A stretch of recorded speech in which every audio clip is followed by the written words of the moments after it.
For 13 days in October 1962, the entire world questioned whether they would live to see another morning, fearing the very real possibility of being destroyed by nuclear weapons. This was the Cuban Missile Crisis, a standoff between the Soviet Army and the United States of America during the Cold War. Even before the crisis, the United States' relations with Cuba and the Soviets were facing tension. When Cuba's newly appointed president, Fidel Castro, began to make trade agreements with the Soviet leader, Nikita Khrushchev, the U.S. knew they had to take action.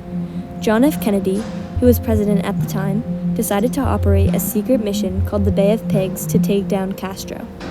It failed miserably, and instead of easing everyone's suspicion, it only made Castro fear another attack.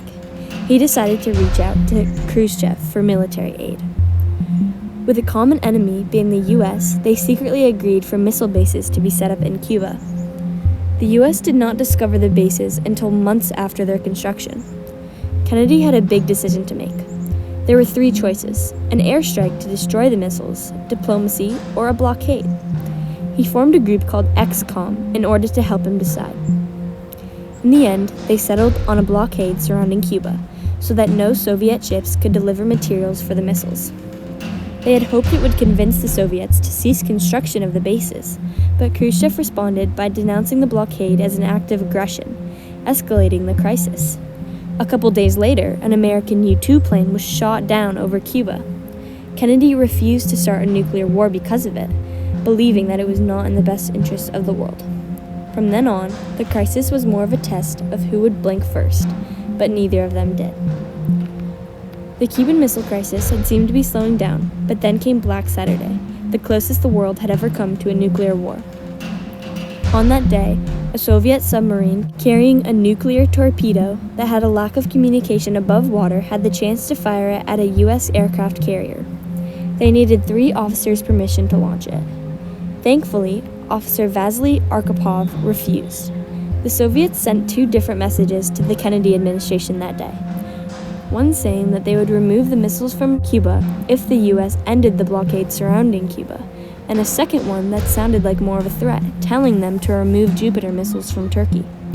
Kennedy publicly accepted the former, but also privately agreed to remove the missiles in Turkey. The quarantine was over on November 20th, 1962, when the Soviets removed their missiles. The process of ending the crisis was difficult, and the world came close to its destruction multiple times. It is believed that the reason for the end of the crisis was because the countries realized they had a common sense of self-preservation. Neither of them wanted a nuclear war. The Cuban Missile Crisis is one of the most significant proofs of diplomacy prevailing over military intervention. Throughout the crisis, leaders were able to make agreements, even if they were secret. They were able to use diplomacy to prevent a nuclear war the rest of the world thought inevitable. When the U-2 spy plane was shot down over Cuba, Kennedy decided that it was more important to remain level-headed and choose diplomacy over revenge, no matter what people thought.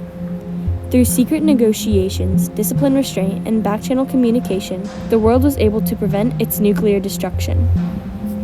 The Cuban Missile Crisis was over, but it still had an effect on the world, and the aftermath was just as important.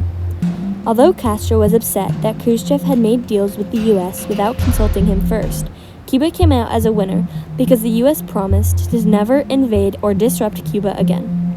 Kennedy was assassinated on November 22, 1963, just a year after the crisis. The missiles in Turkey were removed about 6 months after the agreements were made. The Cuban Missile Crisis of 1962 remains one of the most prominent cases of how diplomacy can overcome calls of military action.